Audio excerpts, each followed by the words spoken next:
नमस्कार, खबरें जारी न्यूज स्टेज पर मैं हूं आपके साथ मकसूद खान। बीजेपी से मुख्यमंत्री शिवराज सिंह चौहान कप्तान की भूमिका में रहे हैं उपचुनावों में, तो उप कप्तान की जिम्मेदारी के तौर पर सिंधिया पिच पर डटे रहे। वहीं कांग्रेस से कमलनाथ कैप्टन के किरदार में रहे हैं।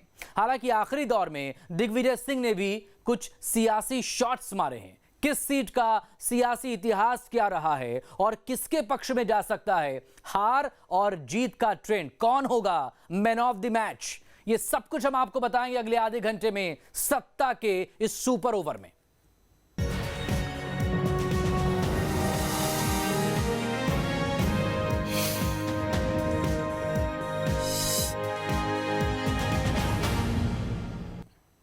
सिंधिया के गढ़ में कम वोटिंग होने के कई मायने निकाले जा रहे हैं।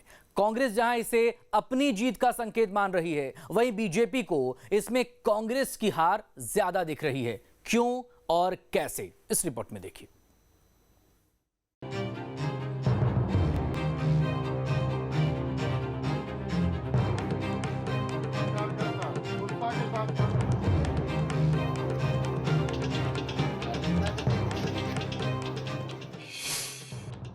सिंधिया के गढ़ में चौंका सकते हैं परिणाम। वोटिंग कम होने से दिग्गजों की नींद हराम। वोटिंग के बाद जीत के दावे बीजेपी कांग्रेस दोनों की ओर से किए जा रहे हैं। खासकर बीजेपी नेता जीत को लेकर ज्यादा आश्वस्त दिख रहे हैं। लेकिन राजनीतिक जानकारों का मानना है कि ग्वालियर चंबल के नतीजे सबको चौंका सकते हैं। ये इलाका सिंधिया के प्रभाव वाला है और ज्यादातर सिंधिया के समर्थक ही चुनाव मैदान में है। अब सवाल है कि आखिर कम मतदान होने के क्या नफा नुकसान हैं? तो बताया जा रहा है कि दल बदल से उपचुनाव की नौबत आई थी। जनता को ये बात रास नहीं आई। उपचुनाव में लोगों की दिलचस्पी कम दिखी। पार्टियां अपने वोटरों को बूथ तक पहुंचाने में सफल नहीं हो पाई। और सिंधिया के गढ़ में कम वोटिंग के मायने यही हैं कि बीजेपी के ज्यादा वोटर बूथ तक नहीं पहुंच पाए। इसलिए आशंका जताई जा रही है कि कहीं ग्वालियर चंबल के नतीजे बीजेपी को चौंका न दें। सिंधिया के प्रभाव वाले इलाकों में बीजेपी को नुकसान की आशंका है। सिंधिया समर्थकों की 100% जीत पर सवाल उठने लगे हैं। अपने समर्थकों को जिताने का सिंधिया पर नैतिक दबाव था। अगर कम समर्थक जीतते हैं तो इससे सिंधिया का कद प्रभावित होगा। हालांकि बीजेपी आंतरिक विश्लेषण में जीत के दावे कर रही है, मगर अंदर खाने कम वोटिंग को लेकर सहमी हुई है। कि जो ग्वालियर में वोटिंग परसेंटेज 10% आप कम की बात करो, निश्चित रूप से कोरोना का काल चल रहा है। कई जगह पे आपने देखा बम्पर वोटिंग हुई, कई जगह पे कम हुई, पर भारतीय जनता पार्टी पूरी तरह से आश्वस्त है कि 28 की 28 सीटें, क्योंकि कांग्रेस के पास कोई मुद्दे, कोई जनता से जुड़ी हुई बातें करने का, पूरे इन 28 सीटों पे उन्होंने कहीं कोई विकास की बात नहीं की। वो सिर्फ बचते रहे कि कहीं उनके जो 15 महीने का शासनकाल था, उस 15 महीने में कमलनाथ जी ने मध्य प्रदेश को 15 साल पीछे कर दिया। इन सब से बचते हुए वो अनेक अनर्गल बातें करते रहे, पर मध्य प्रदेश की जनता निश्चित रूप से समझदार है, वो सब समझती है। देखिए, ग्वालियर चंबल हमेशा हिंदू महासभा का गढ़ रहा है और भारतीय जनता पार्टी का आनुवंशिक संगठन रहा है। जिस तरह से भाजपा ने खरीद फरोख्त करके सरकार बनाई, गद्दारी करी और कांग्रेस के ऐसे नेताओं को भाजपा के ऊपर थोप दिया जो हमेशा से भाजपा की विचारधारा के खिलाफ लड़ते रहे, इसलिए ऐसे नेताओं ने चुनाव से दूरी बनाई और 8-10% मतदान उन्हीं लोगों ने कम करवाया। जनता के बीच में बायकॉट जैसे मैसेज दिए गए। जो भाजपा के खिलाफ वोट नहीं देना चाहते थे, उनने मतदान में हिस्सा ही नहीं लिया। ये निश्चित ही कांग्रेस के लिए लाभदायक होगा। सभी 16 सीटें ग्वालियर चंबल की कांग्रेस जीतेगी। अब आपको बताते हैं 6 वीआईपी सीटों का हाल, जहां पर वोटिंग कम होने से सुरमाओं की नींद गायब हो चली है। तमाम कोशिशों के बाद भी अंचल की 16 सीटों पर मतदान का ग्राफ ऊपर नहीं चढ़ पाया। इनमें से 6 तो वीआईपी सीटें हैं जहां सबकी नजरें टिकी हुई हैं। सुमावली में मंत्री अंदल सिंह कंसाना और अजब सिंह में टक्कर है। 2018 की तुलना में 8% कम मतदान हुआ है। इसी तरह दिमनी में मंत्री गिरिराज दंडोतिया और रविंद्र सिंह में टक्कर है। इस सीट पर 2018 की तुलना में 13% कम वोटिंग हुई है। तो वहीं अंबाह में नरेंद्र सिंह तोमर की प्रतिष्ठा दांव पर है। कमलेश जाटव और सत्यप्रकाश संखवार में मुकाबला है। इस बार करीब 6% कम मतदान हुआ है। जबकि ग्वालियर में मंत्री प्रद्युमन सिंह तोमर और सुनील शर्मा में टक्कर है। प्रद्युमन सिंह तोमर ने खूब जनसंपर्क किया था, लेकिन इस बार यहीं पर 7% वोटिंग कम हुई। इसी तरह ग्वालियरपुर में नरेंद्र सिंह तोमर, सिंधिया दोनों ने वोटिंग की, फिर भी इस सीट पर 10% कम मतदान हुआ है। जबकि डबरा में मंत्री इमरती देवी मैदान में है। कमलनाथ की टिप्पणी से ये सीट चर्चा में थी। वोटिंग ज्यादा होने की उम्मीद थी, लेकिन 2018 की तुलना में इस बार 3% कम वोटिंग हुई। कम वोटिंग होने के पीछे बीजेपी की दलील है कि सत्ता पक्ष के खिलाफ असंतोष होता है तो ज्यादा वोटिंग होती है। कम वोटिंग का मतलब ये है कि गुस्सा नहीं है, अब ये बीजेपी की जीत का संकेत है। तो वहीं कांग्रेस का तर्क है कि जनता पर उपचुनाव थोपा गया था। उदासीनता की वजह से वोटर घर से बाहर नहीं निकले। गुस्से में आकर जनता ने वोटिंग नहीं किया। अब वोटरों ने मतदान में दिलचस्पी नहीं दिखाई है। ये कांग्रेस की जीत की ओर इशारा करता है। हार जीत जिसकी भी हो, लेकिन इतना तो साफ है कि कम वोटिंग होने से दिग्गजों की नींद जरूर उड़ी है। आमतौर पर वोटिंग परसेंटेज को लेकर राजनीतिक जानकार कई तरह के समीकरण बताते हैं, लेकिन बहुमत के लिए होने वाले इन चुनाव में 6 वीआईपी सीटों की कम वोटिंग ने दोनों ही दलों की चिंता बढ़ा दी है। क्योंकि कम वोटिंग कोविड के कारण है या इसके पीछे कोई और वजह हो सकती है। अब जब तक नतीजे सामने नहीं आते हैं तब तक दोनों दल में इसी तरह खलबली देखने को मिलेगी। वीडियो जर्नलिस्ट अभय के साथ Deepti Chaurasia, news state MPCG। और अब आपको बताते हैं मैदान के अंदर की बात। तो मैदान के अंदर की बात यह कि सिंधिया समर्थकों की वजह से बीजेपी के मूल कार्यकर्ताओं में असहजता थी। समर्थकों को लेकर बीजेपी में स्वीकार्यता पर शुरू से ही सवाल उठ रहे थे। बीजेपी उम्मीदवारों के पुराने कार्यकर्ता ही एक्टिव रहे। कहा जा रहा है कि मूल कार्यकर्ताओं में पहले जैसा उत्साह नहीं दिखा, जिससे वोटर भी बूथ तक कम ही पहुंचे।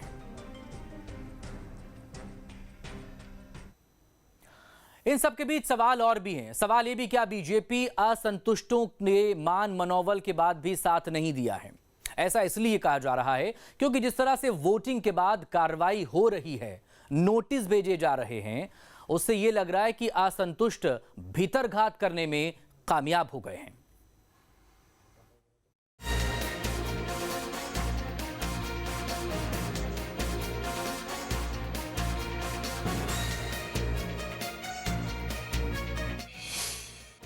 असंतुष्टों को नहीं मना पाई थी बीजेपी। भारी पड़ने वाली है अपनों की नाराजगी।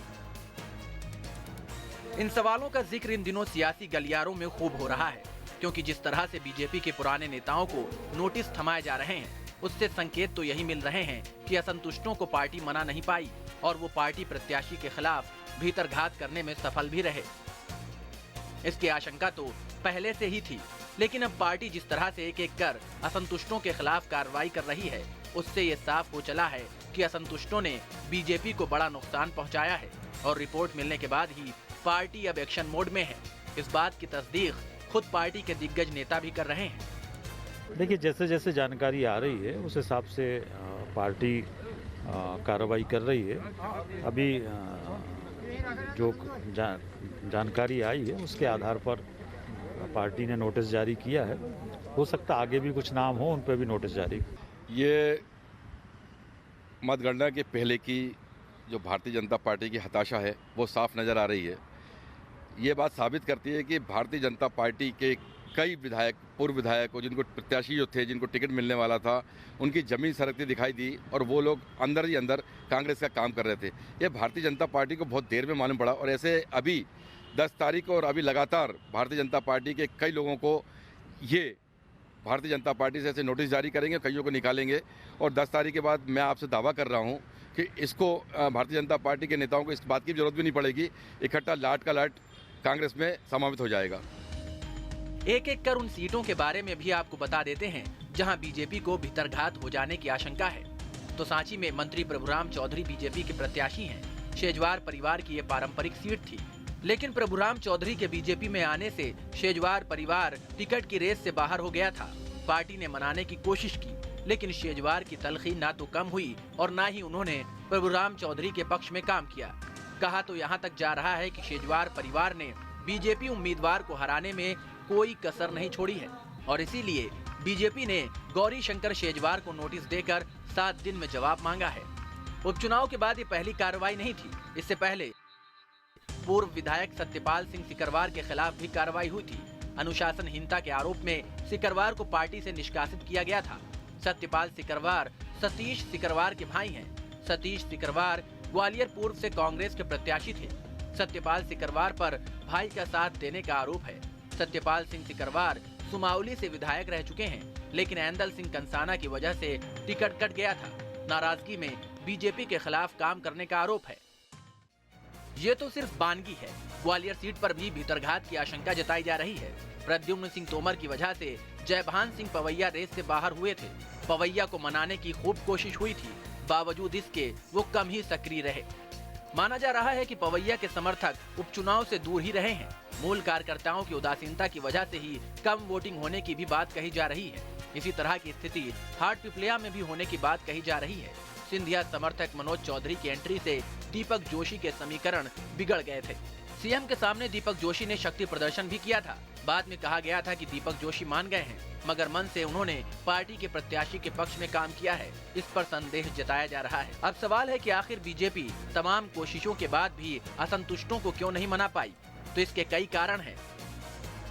मसलन सिंधिया समर्थकों की जीत से इलाके में दबदबा खत्म हो जाएगा, भविष्य में चुनाव लड़ने की संभावना खत्म हो जाएगी। जिस सीट से पहचान है वो खत्म होने की आशंका थी। सिंधिया समर्थकों के जीतने से सिंधिया का भी प्रभाव बढ़ने की संभावना है। इनमें से कई ऐसे नेता हैं जिनकी सियासत ही सिंधिया के खिलाफ टिकी रही है, इसीलिए वो उपचुनाव में एक साथ रहकर सक्रिय रहने से कतराते रहे कि बाद में जनता के सामने क्या जवाब देंगे। हालांकि बीजेपी ने असंतुष्टों को उपचुनाव के बाद सत्ता में भागीदारी देने का भरोसा दिया था, लेकिन कहते हैं जमीनी सियासत से कटने के डर से असंतुष्ट मन से पूर्व के प्रतिद्वंदियों का साथ नहीं दे पाए। चुनाव खत्म होते ही ऐसा लग रहा है कि बीजेपी की अंतर्कलह सामने नजर आ रही है। दरअसल सांची विधानसभा सीट से गौरीशंकर शेजवार और उनके बेटे मुदित शेजवार को बीजेपी के प्रदेश अध्यक्ष वीडी शर्मा ने नोटिस भेज जवाब मांगा है। खबरें कुछ इस तरह की भी है कि कई ऐसी सीटें हैं जहां पर बीजेपी नेताओं ने बीजेपी प्रत्याशियों के खिलाफ ही प्रचार प्रसार किया है। कांग्रेस का कहना है कि जब 10 नवंबर को नतीजे आएंगे तो बीजेपी की अंतर्कलह सार्वजनिक रूप से नजर आएगी। देखना बेहद दिलचस्प होगा कि आगे और ऐसे कितने नोटिस बीजेपी प्रदेश अध्यक्ष के द्वारा भेजे जाते हैं। जर्नलिस्ट अनवर के साथ शुभम गुप्ता, न्यूज़ स्टेट भोपाल। और अब आपको बताते हैं मैदान के अंदर की बात। तो मैदान के अंदर की बात ये कि बीजेपी को भीतरघात की आशंका पहले से ही थी, इसीलिए प्रचार में दिग्गजों ने धुआंधार दौरे किए थे। मूल कार्यकर्ताओं को मनाने का दौर भी चल रहा था। दिग्गजों के दौरे से वोटों की फसल कितनी कट पाई है, ये 10 नवंबर को नतीजे पर ही पता चल पाएगा।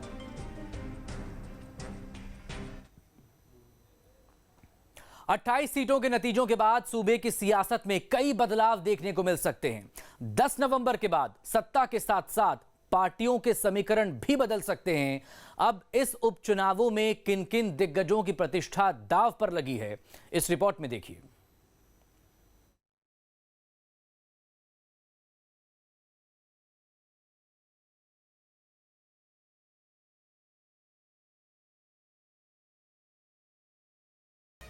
नतीजों से तय होगा दिग्गजों का भविष्य। हार जीत से बढ़ेगा घटेगा सियासी खत। 28 सीटों के चुनावी नतीजों से सत्ता की तकदीर तो तय होगी ही, लेकिन उससे ज्यादा ये उपचुनाव दिग्गजों की प्रतिष्ठा से जुड़ा है। इसीलिए तो कहा यह भी जा रहा है कि 28 सीटों की लड़ाई पार्टियों से ज्यादा व्यक्तियों के बीच की है, या यूं कहें कि वर्चस्व से ज्यादा ये आन की लड़ाई है। नतीजों के बाद न सिर्फ सत्ता के समीकरण बदलेंगे, बल्कि नेताओं का ग्राफ भी बदलेगा।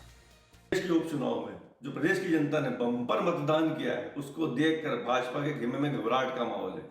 सबसे बड़ी बात है कि जनता के आक्रोश का मतदान था। एक चुनी सरकार को कोविड काल के दौरान सौदेबाजी के तहत गिराया गया, जनता के मत का अपमान किया गया था, तो जनता ने इस बार भारी मतदान किया है। उसको देखकर भाजपा में घबराहट है, क्योंकि भाजपा के बड़े बड़े मंत्रियों, साथ ही ज्योतिरादित्य सिंधिया जी की प्रतिष्ठा दांव पर लगी हुई है। और निश्चित रूप से इसके बाद इनके राजनीतिक जीवन पर प्रश्न चिन्ह लग जाएगा, क्योंकि जिस तरह से इन्होंने सरकार को गिराया उसका जवाब जनता ने भारी मतदान करके दिया है। इसको देखकर भाजपा के में घबराहट का माहौल। उपचुनाव के बाद में राजनीतिक समीकरण वहीं बदलते हैं जहां पर व्यक्तिवाद है, जहां पर वंशवाद है, जहां परिवारवाद है।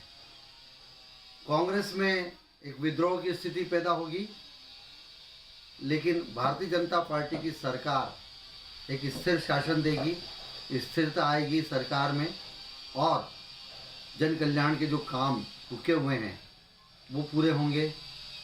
मध्य प्रदेश कि मुख्यमंत्री शिवराज सिंह जी चौहान हैं, वही रहेंगे।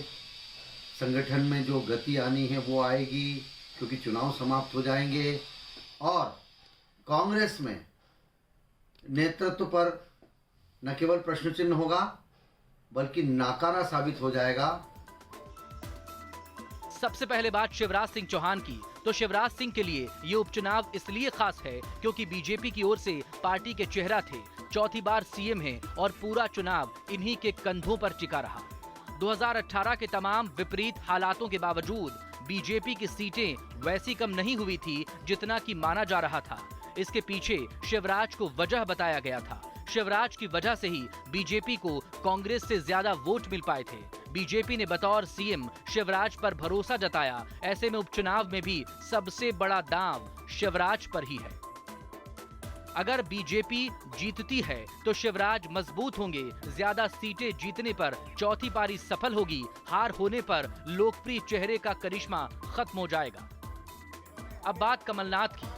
कमलनाथ के लिए उपचुनाव सही मायने में टर्निंग पॉइंट माना जा रहा है।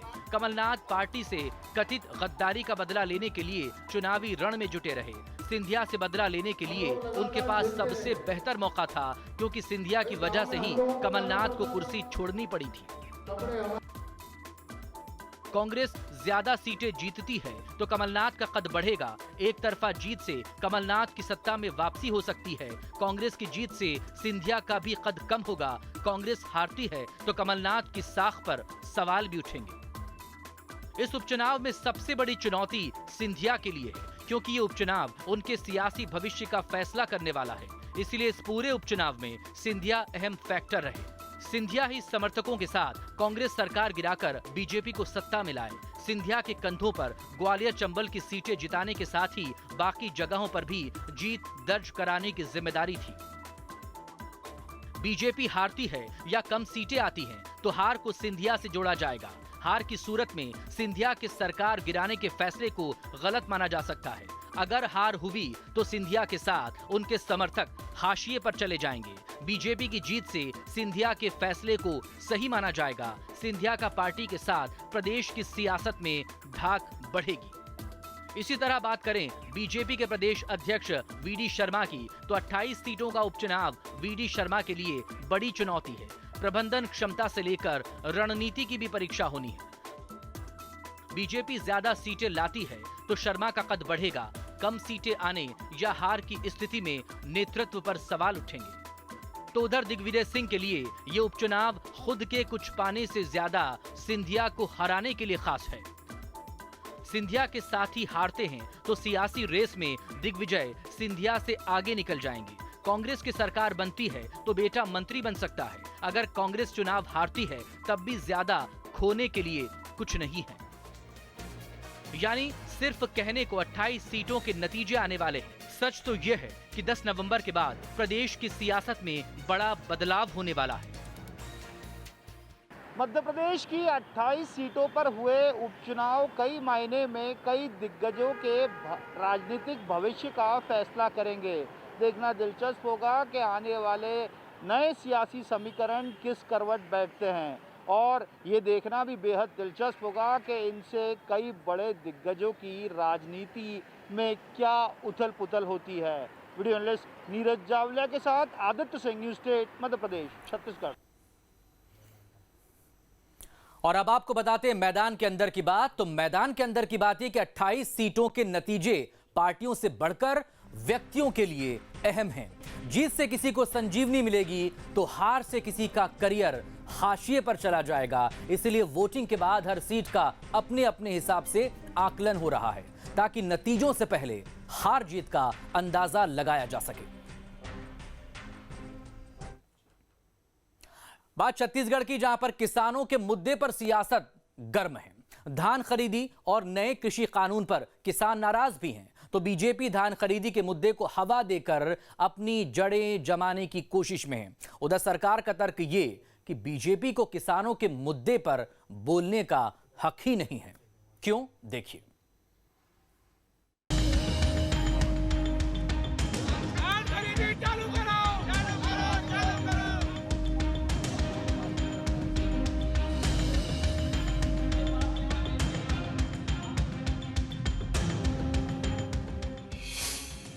छत्तीसगढ़ में किसान हुए लामबंद। धान खरीदी पर विपक्ष के तेवर भी गर्म। धान खरीदी पर किसानों के तेवर तो मरवाही उपचुनाव से पहले ही तल्ख हो चुके थे, लेकिन चूंकि पूरी सरकार मरवाही में मौजूद थी, लिहाजा किसान भी तब तक शांत रहे। ये लोकतंत्र के विरोधी है, ये हमारे संविधान विरोधी है। इन प्रक्रिया से किसानों ने पूरे देश भर के आंदोलन कर रहे हैं। उसी कड़ी में आज राजधानी के बाहर रायपुर के आसपास के किसानों ने अपने अभिव्यक्ति के लिए आज सड़क जाम किया है, ये बताने के लिए कि ये किसान बर्दाश्त नहीं करेंगे। छत्तीसगढ़ के किसान नहीं, देश के किसान के साथ हम इसमें एकत्रित होना चाहते हैं। लेकिन अब वोटिंग के बाद किसान सड़कों पर है। करीब 30 से ज्यादा संगठनों ने सरकार के खिलाफ मोर्चा खोल दिया है। दिलचस्प बात यह है कि किसानों के प्रदर्शन की आज पर विपक्ष भी अपनी राजनीतिक रोटियां सेकने पर आमादा है, बावजूद इसके कि किसानों का विरोध केंद्र के नए कृषि कानून को लेकर भी है। इसी बात को लेकर कांग्रेस भी बीजेपी को आईना दिखा रही है। ये किसानों के साथ में किसानों की जो ये लेट कर रहे हैं उसके पीछे उद्देश्य ये है कि इनको कम से कम धान खरीदना पड़े। किसानों के रकबे को कम किया जा रहा है। बरसात के समय पर किसानों के खेतों की गिरदावरी की जा रही है, उनकी मेड़ों को काटा जा रहा है। तो ये किसानों के साथ में 2500 रुपये देकर और उनका शोषण किया जा रहा है। 2500 रुपये तो नाम मात्र के लिए है, क्योंकि 4 किस्तों में, और किसान जो 1 महीना धान अपने कोठार में रखेगा, अपने ब्यारे में रखेगा, अपने खेत में रखेगा, तो 1 महीने में किसान को जितना नुकसान होगा उसकी आप कल्पना नहीं कर सकते। और किसान को धान को सुरक्षित रखना बहुत कठिन होगा। तो हम ये कह सकते हैं कि किसानों के साथ में राजीव गांधी न्याय योजना के नाम पर पूरी तरह अन्याय और अत्याचार किया जा रहा है। वो 3 बिल जो संसद में पारित हुई, कांग्रेस के साथ साथ 18 राजनीतिक दल थे जो संसद में जोरों से विरोध किए। क्या नरेंद्र मोदी जी को हम पूछना चाहते हैं कि पूरे देश में किसानों की संगठन है, पूरे देश में संगठित हैं किसान, संगठन के मुखिया लोग को बुला लेना चाहिए था। प्रदेश के मुख्यमंत्री लोग को बुला लेना चाहिए था कि किस तरह के हम कानून बनाएं जो किसानों को फ़ायदा हो। उस कानून में कहीं पे भी किसानों की फ़ायदा वाली बात नहीं लिखी है। अब सवाल है कि आखिर किसानों के मुद्दे पर प्रदेश की सियासत अचानक गर्म क्यों हो गई? किसानों की मांग है कि 1 दिसंबर के बजाय 10 नवंबर से धान की खरीदी हो। मंडियों में धान खरीदी के लिए MSP सुनिश्चित की जाए। इससे कम समय में पकने वाले धान को बेचने में सहूलियत होगी। खरीदी में देरी होने से किसानों को नुकसान होगा। 10 लाख टन धान का उचित मूल्य हासिल करने से किसान वंचित रह जाएंगे, क्योंकि कटाई के बाद छोटा किसान घर में धान जमा करने की स्थिति में नहीं होता है। अब सवाल है कि आखिर 10 या 15 नवंबर से खरीदी में दिक्कत क्या है? तो सरकार का तर्क है कि कोरोना में जूट की मिलें बंद थी। मिल बंद होने से बारदाना आना देर से शुरू हुआ है। धान खरीदी के लिए करीब 3.5 लाख गठान बारदाने की जरूरत पड़ती है। स्टॉक में बारदाना नहीं होने से खरीदी में देरी हो रही है। धान खरीदी में देरी की कोई और वजह नहीं है, मगर विपक्ष का तर्क है कि देरी कर सरकार कम धान खरीदी करना चाहती है। प्रदेश भर में धान कुटाई शुरू हो चुकी है। देर से खरीदी होने पर किसान कहां धान बेचेंगे? कटाई के बाद करीब 1 महीने तक किसान धान कहां रखेंगे? दूसरे राज्यों में बारदानों की कमी नहीं होती है, तो फिर छत्तीसगढ़ में हर साल बारदाने की कमी का रोना क्यों रोया जाता रहा है? बीजेपी के आरोप जो भी हों, लेकिन इस बात से इनकार नहीं किया जा सकता कि 2018 में करीब 80 लाख टन धान की खरीदी हुई थी और दाम भी ज्यादा दिए गए थे। बीजेपी की सरकार में इतनी खरीदी नहीं हो पाती थी, इसलिए कहीं न कहीं बीजेपी इस मामले में बैकफुट पर रही थी। लेकिन इस बार खरीदी में देरी से बीजेपी को सत्ता पक्ष को घेरने का मौका मिल गया है। एक एक दाना धान खरीदने का वादा करके सत्ता में आई कांग्रेस 1 दिसंबर से प्रति एकड़ 15 क्विंटल धान खरीदी की बात कर रही है। कांग्रेस ने प्रदर्शन किया और पूरे प्रदेश में 10 नवंबर से धान खरीदी की मांग की। वहीं भारतीय जनता पार्टी का कहना है कि जब दिवाली पहले है, बम्पर पैदावार है, फसल कट कर तैयार है, धान उपज चुका है, तो फिर 1 दिसंबर से धान खरीदी का क्या औचित्य? क्या बिचौलियों को फायदा दिलाना चाहती है सरकार? न्यूज स्टेट के लिए वीडियो जर्नलिस्ट के साथ रायपुर से आदित्य नामदेव। और अब आपको बताते हैं मैदान के अंदर की बात। तो मैदान के अंदर की बात यह कि किसानों को हर पार्टियां अपने पाले में रखने की कोशिश में है। धान खरीदी को मुद्दा बनाकर बीजेपी हमदर्द बनना चाह रही है, तो वहीं कृषि कानून पर साथ देकर कांग्रेस हितैषी बनना चाह रही है। प्रदेश में किसान निर्णायक भूमिका में, लिहाजा दोनों ही पार्टियां किसानों के मुद्दे पर एक्टिव रहना चाहती हैं। सत्ता के सुपर ओवर में आज के लिए फिलहाल इतना ही। तमाम अपडेट खबरों के लिए आप बने रहिए हमारे साथ।